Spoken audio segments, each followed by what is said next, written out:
सध्या महाराष्ट्रची जनता दोन गोष्टीची झुंज देत आहे. एक आहे दुष्काळ आणि एक आहे ड्रग माफियाच्या माध्यमातून श्रीमंताच्या मुलांना आणि मुलींना ड्रग पाजून लोकांना, सर्वसामान्यांना गाडीखाली चिरडून टाकण्याचा जो मोठ्या प्रमाणात प्रकार घडतो आहे, अशा दोन गोष्टीसाठी महाराष्ट्र झुंजत आहे. आपण पाहिलं की ललित पाटलांच्या प्रकरणाच्या नंतर ज्याप्रमाणे त्यांनी ड्रग्सचा जो धंदा पूर्ण महाराष्ट्राच्या कानाकोपऱ्यात ग्रामीण भागापर्यंत पोहोचवला, त्याला पाठीशी घालण्यासाठी ससून हॉस्पिटल हे आता अपराध्यांसाठी एक 5 स्टार हॉटेल बनवण्याचं काम सरकारने केलेलं आहे. ते सगळ्यांच्या निदर्शनास आलेलंच आहे. आणि तिथं त्याला कशी 5 स्टार व्यवस्था होती, त्याला कसं त्याच्या मैत्रिणीला भेटवण्याची व्यवस्था होती, हे आपल्या माध्यमाच्या माध्यमातून जनतेपर्यंत पोहोचलेलं आहे. त्यावेळेस आम्ही सरकारला अवगत केलेलं होतं, विधानसभेत ते अवगत केलेलं होतं की हा महाराष्ट्राचा विचार नाही, हा शाहू फुले आंबेडकरांचा महाराष्ट्र आहे, छत्रपती शिवाजी महाराजांचा महाराष्ट्र आहे. या महाराष्ट्रामध्ये या पद्धतीच्या ड्रग माफियाला माफी दिली जाऊ शकत नाही आणि हे सगळं चिरडून काढलं पाहिजे सरकारने. पण सरकारने या सगळ्या व्यवसायाला पाठिंबा दिलेला आहे हे अनेक घटनेमध्ये आपल्याला पाहायला मिळते आहे. आपण पाहिलं की पहिली घटना नागपूरमध्ये, म्हणजे तसं सिरियल हे कसं चाललेलं आपल्याला माहिती आहे. पहिली घटना नागपूरमध्ये घडली. यामध्ये रितिका मालू आणि माधुरी साडा या दोन मुलींनी ड्रगच्या नशेमध्ये या मुलींनी त्या ठिकाणी दोन मुलांना चिरडून टाकलं. मी कोणाच्या धर्माबद्दल बोलणार नाही, ते कुठल्या धर्माचे होते, पण त्यांना चिरडल्यानंतर पोलिसांना या दोन्ही मुलींना पकडून देण्याचं काम त्या लोकांनी केलं. पण पोलिसांनी त्या काळामध्ये 6 तास त्यांचं कुठलंही टेस्ट केलं नाही आणि 10 तासाच्या नंतर त्या दोन्ही मुलींना जमानत झाली. त्या गर्भश्रीमंताच्या मुली होत्या. त्याचप्रमाणे जळगावला अशी घटना घडली, त्याच्यातही 10 तासात आरोपी सुटला. आता पुण्याची घटना आपल्याला सगळ्यांना अवगतच आहे. अशा घटना रोज चाललेल्या. त्याच्यानंतरही पुण्याच्या घटनेच्या नंतर पुन्हा घटना घडल्या महाराष्ट्रामध्ये. तर त्याच्यामध्ये आपण पाहिलं की तिथंही ससून हॉस्पिटलाचा आपल्याला या ठिकाणी उल्लेख होती आहे.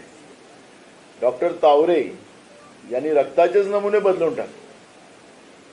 म्हणजे याचा अर्थ त्या गर्भश्रीमंताच्या मुलांना वाचवण्यासाठी डॉक्टर तावरेवर कोणाचा तरी प्रेशर होता.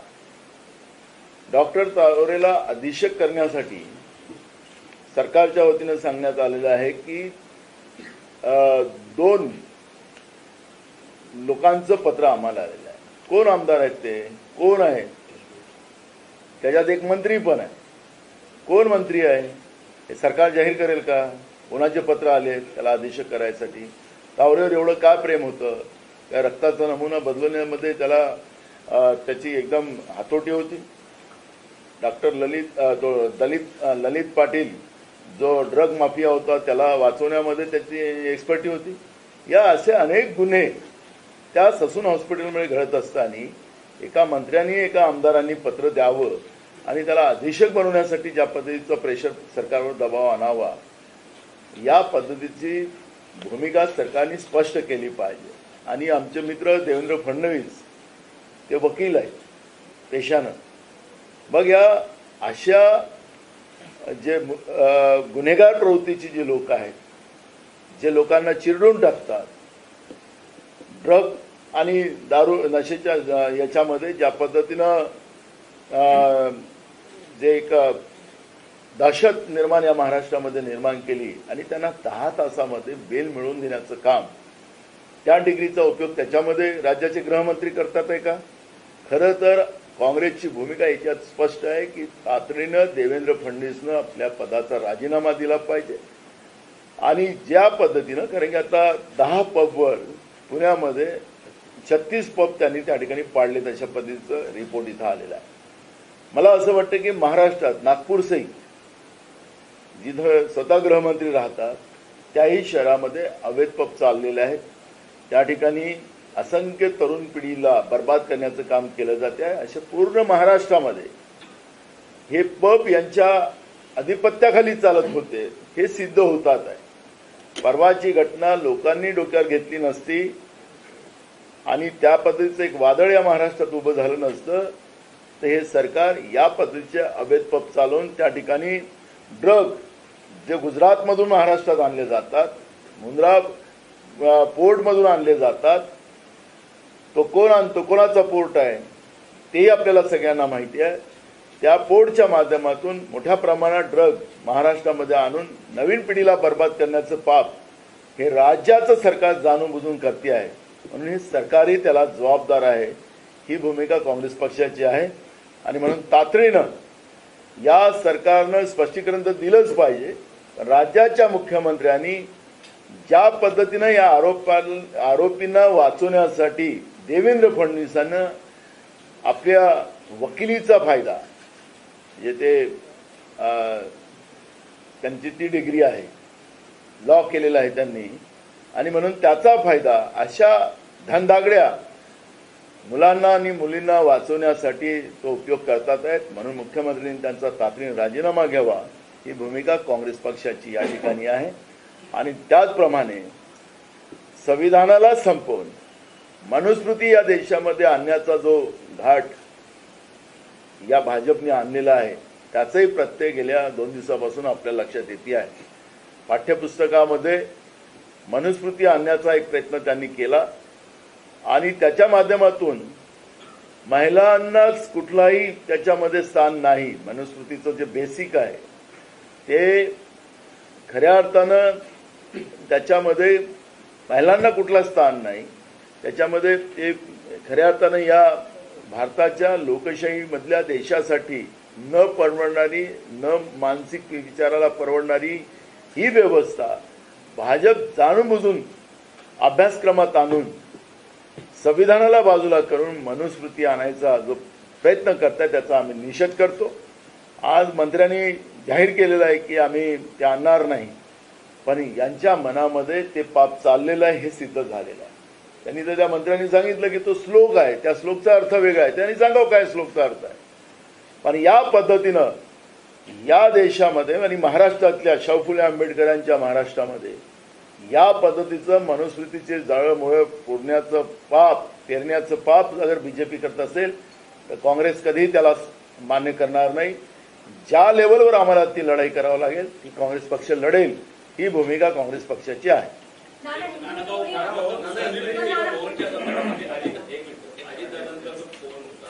अंजली दमाने यांनी म्हटलं की अजितदादांनी फोन केला होता सीपींना कारवाई करू नये आणि त्यांच्याच पक्षाचा आमदार होता. त्याच्यामुळे इथे एक वेगळं राजकीय रंग दिसतं की भाजपच्या माध्यमातून अजितदादांवरती इशारा समजावला जाईल. याची एक सीबीआय चौकशी व्हावी आणि तातडीनं मुख्यमंत्र्यांनी पुढे यावं. मुख्यमंत्र्यांनी हे सांगावं, राज्याचे प्रमुख म्हणून त्यांनी पुढे आलं पाहिजे. त्यांनी सांगितलं पाहिजे महाराष्ट्र ज्या पद्धतीनं पब संस्कृती या भाजप आणि भाजपरहित सरकारने या महाराष्ट्रात आणली त्याच्यामध्ये नवीन पिढीला बर्बाद करण्याचं, ड्रग पाजून बर्बाद करण्याचं पाप हे लोक करतात आहेत. हे स्पष्ट झाल्यानंतर मुख्यमंत्री का चूप आहेत आणि म्हणून मुख्यमंत्र्यांनी म्हणून आम्ही सांगितलं की कोण मंत्री होता, कोण आमदार होता, डॉक्टर तावरेला ससूनचा अधीक्षक बनवण्यासाठी दिलेलं पत्र हे कोण होते, त्याच्यामुळे हा सगळा खुलासा येणार. आणि खरं तर अजितदादा आपल्याला फार सांगतात की मी प्रशासनाला कंट्रोल करणारा माणूस आहे. हे तर लॉंग टाइम पुण्याचे पालकमंत्री आहेत.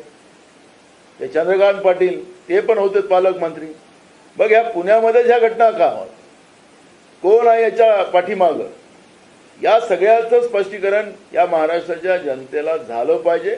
आणि सरकारची जबाबदारी आहे या सगळ्या घटना चालत असताना राज्याच्या जनतेला हे अवगत केलं पाहिजे. हे सरकारची जबाबदारी आहे. या सरकारला जनाची नसेल तर मनाची तरी असेल तरी या सरकारनं पुढे येऊन सांगितलं पाहिजे, राज्याच्या मुख्यमंत्र्यांनी सांगितलं पाहिजे की राज्यात हे नेमकं काय घडतंय आणि कोण याच्या पाठीशी आहे हे सरकारने जाहीर केलं पाहिजे. जे ब्लड सॅम्पल आहे ते बदलले गेले आहे, ते एका आमदाराच्या फोनवरून बदलले गेले आहे अशी माहिती पुढे येत आहे आणि ते अजित पवार गटाचे आमदार आहेत. अजित पवारांनी हा प्रश्न विचारला, त्यांनी म्हटलं की त्यांनी स्पष्टीकरण दिलं आहे. ब्लड सॅम्पल बदलण्यापर्यंतची हिंमत आता सरकारच्या काही अधिकाऱ्यांच्या मार्फत होत आहे असंही या ठिकाणी दिसतं. मी तुम्हाला अजून एक गोष्ट सांगतो की जी आमच्याकडे माहिती आहे त्या माहितीमध्ये असं येतं की ही अल्पवयीन मुलं होती. आता तर पोलीस त्यांना निबंध लिहायला लावत आहे. हे तर खऱ्या अर्थानं म्हणजे श्रीमंतांच्या मुलांसाठी वेगळा कायदा आणि गरिबांसाठी वेगळा कायदा ही एक परिस्थिती महाराष्ट्रात आपण पाहिलेलीच आहे. पण या सगळ्या नशेडी व्यवस्थामध्ये एक आमदाराचा मोरगा सुद्धा होता. तो कोण होता तेही जाहीर झालं पाहिजे, ते पण माहिती आली पाहिजे पुढं. हा कोण होता, त्याच्यामध्ये गाडीमध्ये उतरणारी लोक तर 2 होती, ते कोण होती तेही समोर आलं पाहिजे. खूप साऱ्या गोष्टी लपलेल्या आहेत त्याच्यात.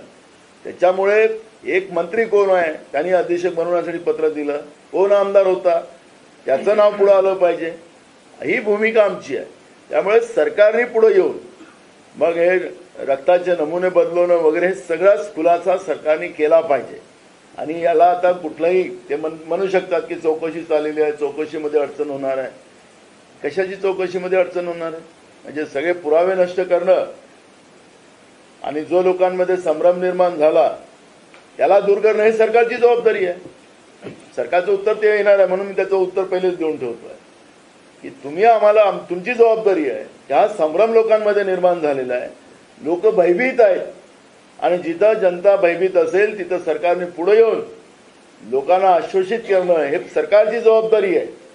आणि म्हणून सरकारने त्या पद्धतीचा पुढाकार घ्यावा हे आमची आग्रही विनंती आहे. नाहीतर मग जनता यांना त्या पद्धतीचा धडा शिकवेल आणि काँग्रेस त्याला पुढाकार घेईल.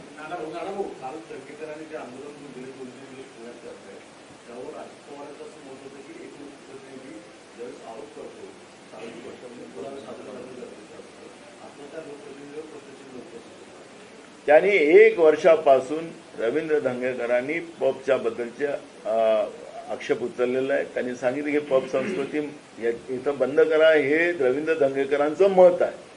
मग आज तुम्ही 36 पब पाडलीत, मग कशामुळे पाडले? नाही ना, ऐका ना, त्याला आरोप ऐका, त्याला अजित पवार काय, तुम्हीच पालकमंत्री आहे तिथले, मग आता का पाडले 36? मग रवींद्र धंगेकरांनी ज्यावेळेस आरोप केला त्यावेळेस चौकशी लावून लोकप्रतिनिधींनी एखादी भूमिका मांडली, सरकार म्हणून त्याच्यामध्ये लक्ष घालणं हे सरकारची जबाबदारी आहे. मग सरकारने 1 वर्षापासून रवींद्र धंगेकर त्या पबच्या बद्दलचा आक्षेप घेतोय. तिथं ड्रग चाललेला आहे, तिथं नाईट लाईफ कशी चाललेली आहे त्याच्याबद्दलचं रवींद्र धंगेकरांनी आरोप लावलेले आहेत. त्याच्यावर लक्ष का घातलं गेलं नाही? आता 36 तुम्ही पब का पाडतात? मग याचं उत्तर त्या अजित पवारांनी द्यावं ना. तुम्हीच पालकमंत्री आहात तिथले आणि कडक शासन चालवतो म्हणून सांगतात. हे कडक शासन आहे अजित पवारांचं? आता लोकप्रतिनिधीवर आरोप करण्यापेक्षा तुम्ही त्यावेळेस का पब पाडले नाही याचं उत्तर तुम्हाला द्यावं लागणार आहे. पुणे हिटन प्रकरणामध्ये आता एसआयटी चौकशी केली जाणार आहे आणि त्याच्या अध्यक्ष ज्यांच्यावर भ्रष्टाचाराचे आरोप होते त्यांनाच पुन्हा त्यांचा अध्यक्ष करण्यात आला आहे. पल्लवी सापळे असं नाव आहे. आम्ही सांगितलं की याच्यामध्ये सीबीआयची चौकशी व्हावी. या पद्धतीची लपवाछपवी शासनाने करू नये. कुंपणच शेत खाते आहे असं चित्र निर्माण होते आहे. ही लपवाछपवी केली तर जनता तुम्हाला सोडणार नाही, सत्तेमध्ये बसलेल्या लोकांना, एवढं लक्षात ठेवा. आणि मी मगाशी सुरुवातीला सांगितलं की दुष्काळाची परिस्थिती सुद्धा तेवढीच भयावह आहे.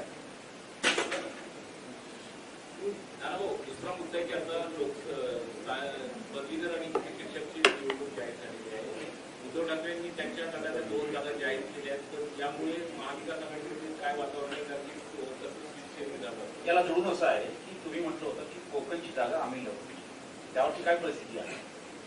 बघा, आता त्यांनी 2 जागा डिक्लेअर केलेल्या आहेत हे तर आपल्याला सगळ्यांनाच माहिती आहे.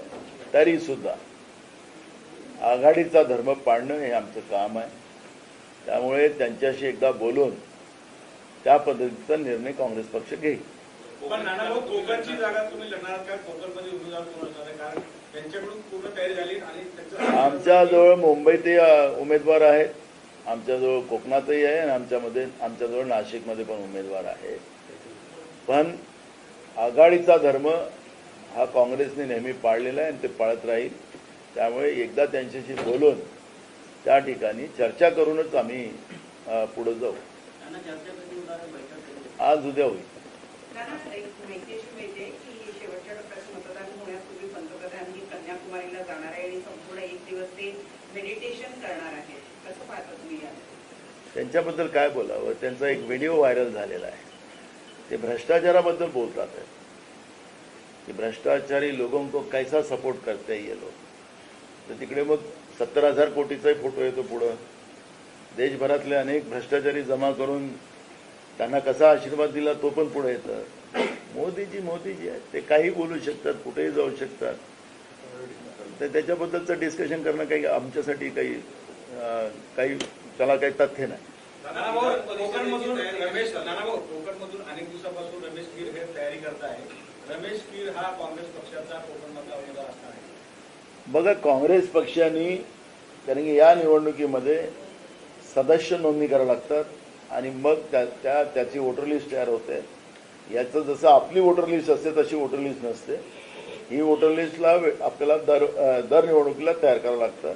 जवळपास 1 लाख वोटर्स आम्ही कोकण पदवीधर मतदारसंघामध्ये आम्ही तयार केलेले आहेत आणि काँग्रेस पक्षाच्या वतीनं हे आणि त्यांचे प्रभारी आम्ही रमेश कीरला केलेलं होतं आणि त्याच्यामुळे पूर्ण कोकणामध्ये फिरून त्यांनी तालुक्यात जिल्ह्याच्या ठिकाणी सगळ्या मिटिंगा घेऊन त्या पद्धतीनं तिथं तयारी केलेली आहे. आत्ता ह्या जागा वाटपाचा निर्णय झाल्यानंतर उमेदवार कोण द्यायचा ते तातडीनं आम्ही जाहीर करू.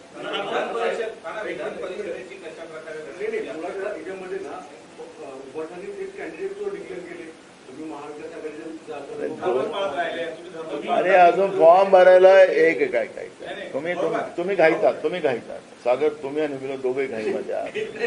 मी सांगत आहे की याचा फॉर्म भरायचे तारीख 31 तारखेपासून तर 7 तारखेपर्यंत आहे. मी 2 दिवसच म्हटलेलं आहे. त्याला 31 तारीख यायला 2 दिवस, अजून 3-4 दिवस वेळ आहे. त्यामुळे मी 2 दिवसच वेळ मागितला आणि तुम्ही घाई करताय.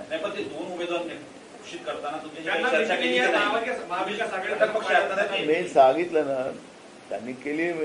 हे सांगितलं, तुम्ही आता पुन्हा त्याच्यावर येत आहे. म्हणून आम्हाला 2 दिवस. याचा अर्थ असा आहे की काँग्रेस पक्ष बॅकफूट लावून प्रत्येक वेळा उद्धव ठाकरे यांचं ऐकण्याचं तयार आहे. लोकसभेमध्येही त्याच प्रकारे चित्र पाहायला मिळालं. उद्धव ठाकरेंनी सगळ्यात जास्त जागा लढल्या. आम्ही महाविकास आघाडी म्हणून लढलेलो होतो. त्याच्यामुळे आता तुम्ही आमच्यामध्ये भांडणं लावू नका.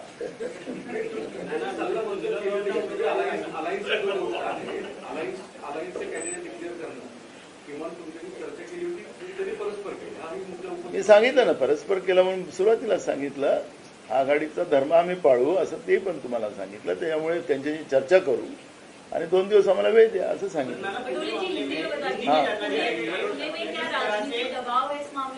नेता विधायक डॉक्टर सबका इन्वॉल्वमेंट इसमें सामने आ रहा. आपने राज्य सरकार सीबीआई जांच की मांग की, गृह मंत्री के इस्तीफे की मांग की, क्या कहना है? आपने देखा होगा कि महाराष्ट्र में 2 इशू बर्निंग इशू है. महाराष्ट्र में एक सूखे की परिस्थिति, भयावह परिस्थिति बनी हुई है. पीने के पानी का प्रश्न और जानवरों को चारे का प्रश्न बड़े पैमाने में पैदा हुआ है और उसके तरफ भी सरकार का ध्यान नहीं. अब महाराष्ट्र में 1 साल पहले से ललित पाटिल नाम के एक ड्रग माफिया का शुरुआत हुई और उसको पूरा सपोर्ट राज्य की सरकार कर रही थी.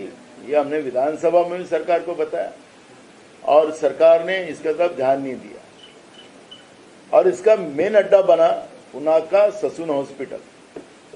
ललित पाटिल को ससून हॉस्पिटल में 5 स्टार व्यवस्था बना के दी. अब ड्रग माफिया को अगर ससून हॉस्पिटल में अगर 5 स्टार व्यवस्था बनाई दी जा रही है, उनकी सहेलियां उनको मिलने आ रही है, सब व्यवस्था उनको बना के दे रही और आपके मीडिया के माध्यम से उस समय दिखाया भी गया. सरकार उसके तरफ ध्यान देने को तैयार नहीं. और महाराष्ट्र में एक सीरियल शुरू हुआ. ड्रग पीकर अमीरों के बच्चों ने गाड़ियां चलाना और आम आदमी को कुचल देना. उसकी घटना की शुरुआत हुई नागपुर से एक रितिका मालू और माधुरी साड़ा, ऐसे 2 बच्चियों ने, अमीरों की बच्चियों ने 2 युवाओं को गाड़ी के नीचे कुचल दिया। लोगों ने पकड़कर वो दोनों लड़कियों को पुलिस को सौंपा। पुलिस ने 6 घंटा उनका कोई मेडिकल टेस्ट नहीं किया। 6 घंटे बाद उसका टेस्ट किया गया और 10 घंटे के बाद उनको बेल से रिहा किया गया। जलगांव में घटना हुई, कई शहरों में घटना हुई, लेकिन जब लोगों का उद्रेक जब पुणे में घटना हुई तो पुणे के घटना के बाद लोगों में गुस्सा बढ़ गया। वहां पर जिस तरह से घटना हुई तो एक विधायक का लड़का भी, ये जो अमीर जादा के लड़के के साथ जो नाबालिग था, वो भी वहां पर नशा कर रहा था। ये मालूमात हमारे पास है। वो कौन विधायक का लड़का है वो भी एक स्पष्टीकरण सरकार ने देना चाहिए। जिस तरह से ससून हॉस्पिटल के डॉक्टर तावरे ने वहां पर जो ब्लड सैंपल कचरे के कुंडी में डालकर नया सैंपल वहां पे जोड़ने का पाप जो किया, जो सामने बात आई, तो उस डॉक्टर तावरे को उस हॉस्पिटल का अधीक्षक बनाने के लिए, सुप्रिटेंडेंट बनाने के लिए कौन मंत्री ने लिखत दिया था, कौन विधायक था जो सरकार को उसको अधीक्षक बनाने के लिए खत दिया था, वो राज्य के मुख्यमंत्री ने तुरंत डिक्लेयर करना चाहिए।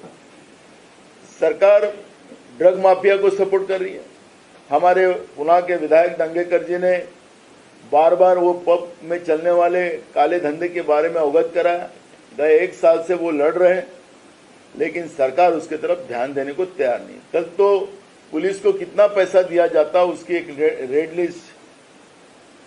रेट लिस्ट उसमें डिक्लेयर कर दी गई। हफ्ताखोरी, टोल वसूली, जिस तरह से सरकार और पुलिस कैसे इस धंधे में शामिल है, ये कल सामने आया। और तब पुलिस ने 36 पब गिराया, वहां पे उसको गिराया गया, पुलिस के माध्यम से उसको गिराया गया। इनलीगल थे। तो आखिरी इनलीगल इस व्यवसाय को कौन सपोर्ट कर रहा था? सरकार का पूरा आशीर्वाद था, पुलिस का आशीर्वाद था। तो जो पाप वहां पर हो रहा था, सरकार क्यों चुप थी? हमने विधानसभा में ललित पाटिल का भी मुद्दा उठाया, ये ड्रग माफियाओं का मुद्दा उठाया, ये इस तरह के अवैध पब जो चल रहे थे उसका भी मुद्दा उठाया। सरकार ने उसकी तरफ ध्यान नहीं दिया।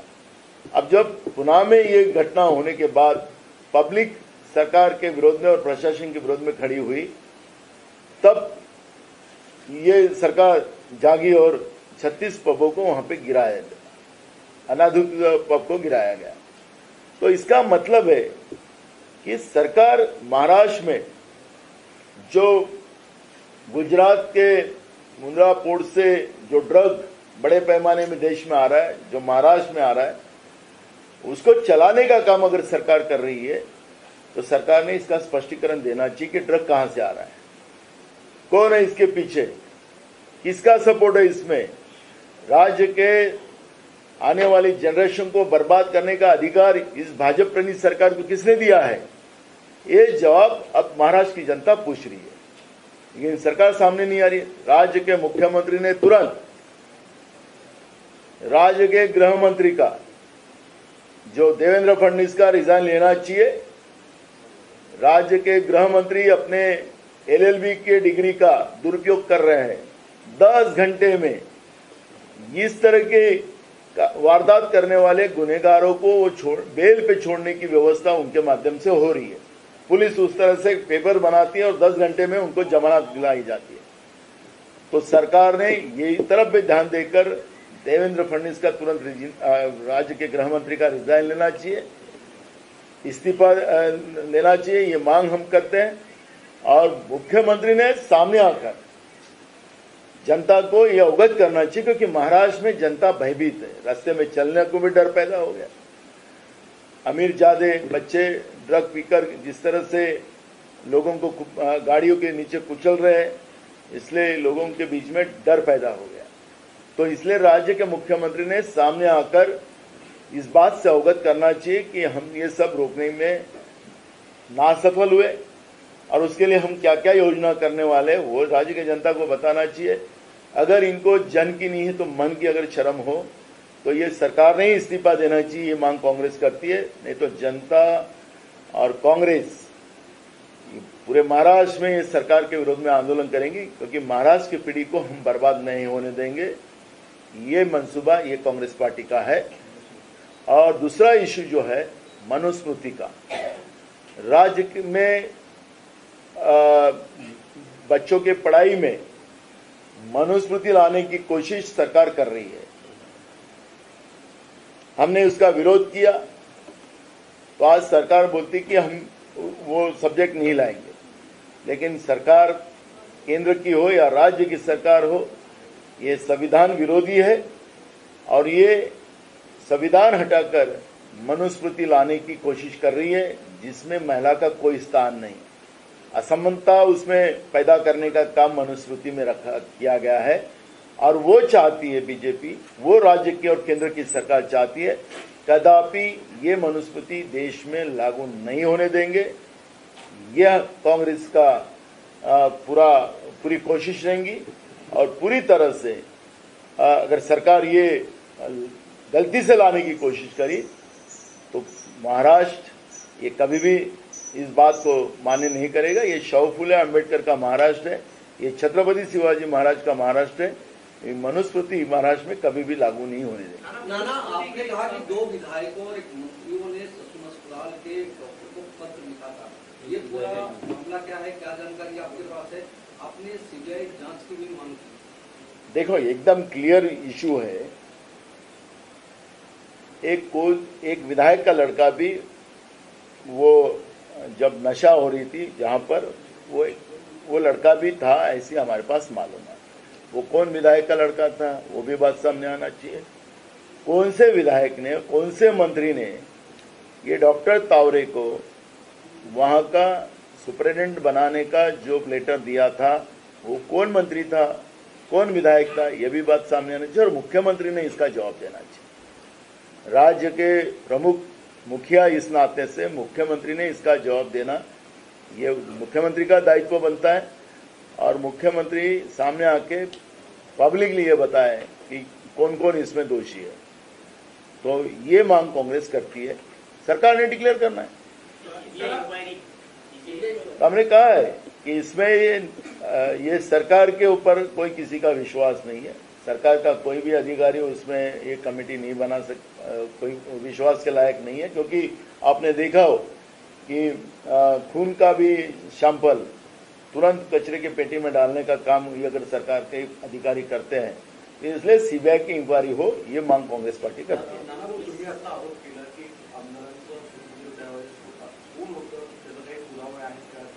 आमच्याजवळ सगळे पुरावे आहेत, पण आम्ही आता त्याला सांगण्यापेक्षा सरकारने स्वतः जाहीर करावं एवढं आमचं मत आहे। डॉक्टर तावरेंना अटक केल्यानंतर त्यांनी खुलासा केला की मी काही राजकारण्यांची नावं घेईन, माझ्याला सगळी माहिती आहे। काय वाटतं की त्याची नवीन चाल आहे काही? बिलकुल त्यांनी केलं पाहिजे, त्यांचा तो बयान आहेच तावरेचा, त्यामुळे त्यांनी कोण कोण होते त्याच्यामध्ये त्यांनी डॉक्टर तावरेंनी सांगावं कोण कोण त्यांच्यावर प्रेशर आणत होता।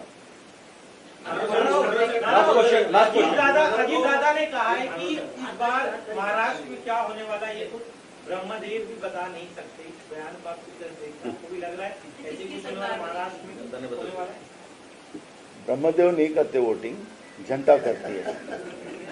तो जनता करती है तो जनता ही उसको जवाब देंगी, क्योंकि भगवान जी वोट नहीं करते, जनता करती है। इसलिए अजित पवार को भगवान याद आ रहे हैं, इसका मतलब समझ लो कि तड़प पार।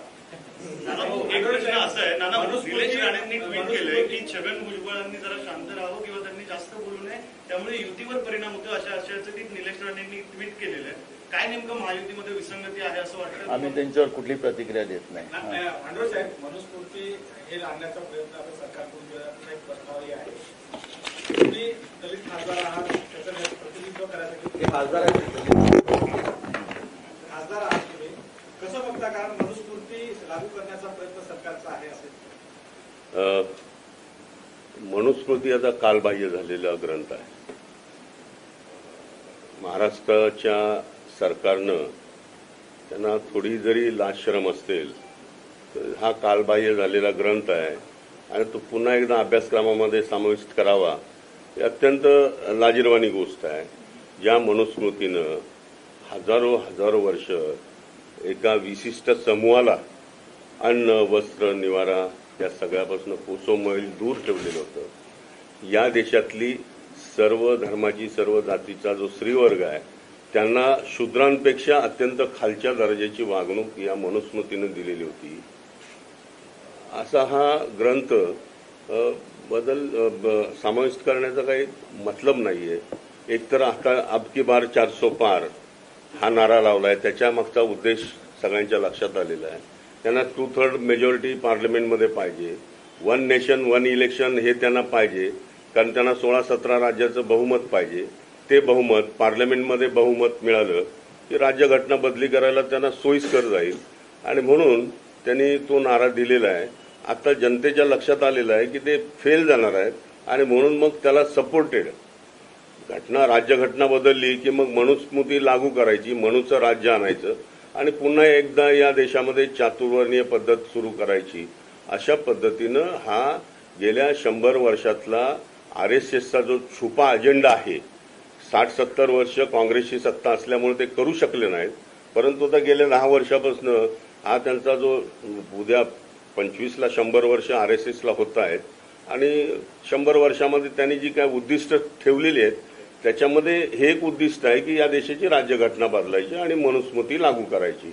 या सगळ्या गोष्टीचा आम्ही निषेध करतोय आणि जे धारित शुक्राचार्य आहेत प्रशासनातले त्यांनी जर अशा पद्धतीनं राजकारण केलं तर त्यांना रस्त्यावर आणून त्यांना नागडं केल्याशिवाय आम्ही राहणार नाही आणि जे राज्यकर्ते अशा पद्धतीनं करतील त्यांनाही जनतेसमोर आम्ही नागडं करू आणि त्यांना सोडणार नाही.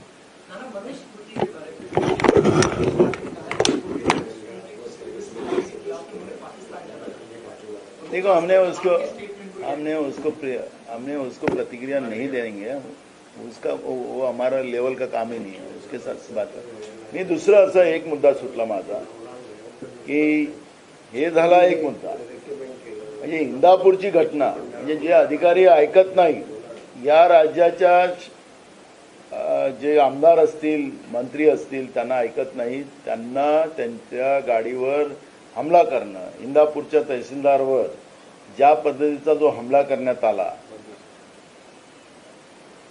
त्याच्याबद्दल सरकार काही बोलायला तयार नाही. कोणाचा पाठिंबा होता त्याला, सत्तेतला कोण आमदार त्याच्या पाठीशी होता. म्हणजे म्हणून डॉक्टर तावरेंनी जो स्टेटमेंट केलेला आहे ते महत्वाचं आहे की मी नावं आता पुढच्या काळात मी जाहीर करणार. म्हणजे तावरेंवरही दबाव असेल हे नाकारता येत नाही. त्यामुळे इंदापूरच्या तहसीलदारची घटना, आणि तेही पुणे जिल्ह्यात येतं इंदापूर, त्यामुळे हे सगळी मोठी लिंक आहे. हे सगळी मोठी लिंक आहे. कोण मोठा मंत्री त्यांच्या पाठीशी आहे, या सगळ्या अवैध धंद्याला पाठीशी घालणारा, ह्या सगळ्या गोष्टी पुढे आल्या पाहिजेत. राज्याच्या प्रशासनावर, तहसीलदारावर, तालुका दंडाधिकाऱ्यावर हमला करायची मजल समजा सत्तेमध्ये बसलेल्या माजलेल्या व्यवस्थेला झाली असेल तर महाराष्ट्र कुठं नेऊन ठेवला या लोकांनी, हा प्रश्न विचारतील लोक. याची लाज समजा भाजप सरकारला नसेल, ती गंभीर बाब आहे. निवडणूक निकालाच्या आधी इंडिया आघाडीची बैठक होते, काय अजेंडा असेल राज्यातला कोण नेते उपस्थित राहतील? जे काही अलायन्समध्ये लोक असतील इंडियाच्या, त्याचे सगळे प्रमुख नेते राहतील. बीड जिले में जातिवाद का मामला सामने आया, जहां पर एक जाति के लोगों को बहिष्कार करने की मांग की गई है, बाकी के लिए उस पर आपका क्या कहना है? एक गलत बात है. हमने शुरुआत में ही कहा था कि महाराष्ट्र में जिस तरह से मराठा और ओबीसी का जो लड़ाई करवाने का काम जो सरकार कर रही थी, और वो आपने देखा कि राज्य के मुख्यमंत्री ने खुद मुझसे बात करते समय में आपके सबके सामने वो वीडियो भी वायरल हुआ है. तो ये महाराष्ट्र में ना हो. जब हमारी सर्वपक्षीय मीटिंग हुई थी उसमें भी हमने ये कहा था कि महाराष्ट्र में मराठा वर्सेस ओबीसी मत कराओ. का सरकार नहीं सुनी। उसी का अंजाम है कि बीड़ में जो स्टेटमेंट अब सामने आ रहे हैं कि इस जाति के लोगों को बैन किया जाए, उस जाति के इसलिए बैन करो, ये महाराष्ट्र नहीं है।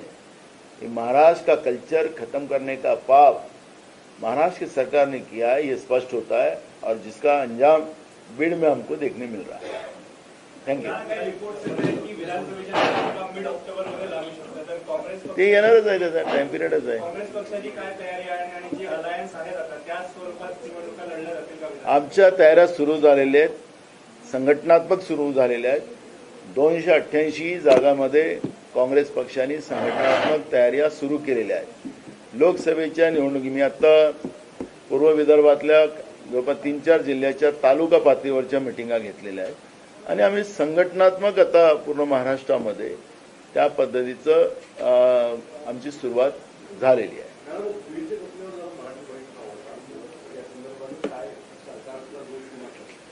आपण पाहिलं असेल की सर्वपक्षीय मीटिंगमध्ये सुद्धा आम्ही सरकारला त्यावेळेस सांगितलं की महाराष्ट्राला हे न परवडणारं राहणार, मराठा आणि ओबीसी वाद हा संपुष्टात आला पाहिजे, त्याला संपवलं पाहिजे, कारण की ही भाऊबंदगी आहे। महाराष्ट्र भाऊबंदगीनं वागतो आहे, पण सरकारने त्याच्याकडे जाणून बुजून दुर्लक्ष केलेलं आहे।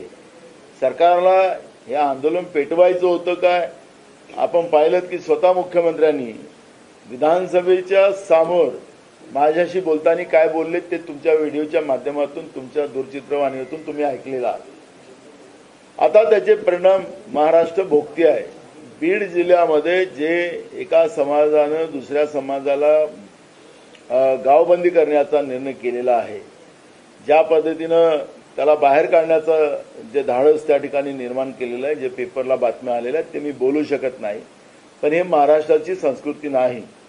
पण या भाजप-प्रणीत सरकारने मुद्दामून महाराष्ट्राच्या या भाऊबंदगीला कलंक लावण्याचं पाप केलेलं आहे। त्याच्यामुळे महाराष्ट्र आता ह्या काटेरी फळं त्याला पाहायला मिळते आहे। त्यामुळे सरकारने तातडीनं मध्यस्थी करून या पद्धतीचा वाद कुठेही होता कामा नये याची काळजी घेतली पाहिजे, सरकारने पुढाकार घ्यावा। आम्हाला ती कमिटी मान्य नाही। सीबीआयच्याच माध्यमातून ही चौकशी व्हावी। ससून हॉस्पिटलमध्ये झालेली घटना ही सीबीआयच्याच माध्यमातून ही घटना याची चौकशी व्हावी ही मागणी काँग्रेस पक्षाची आहे।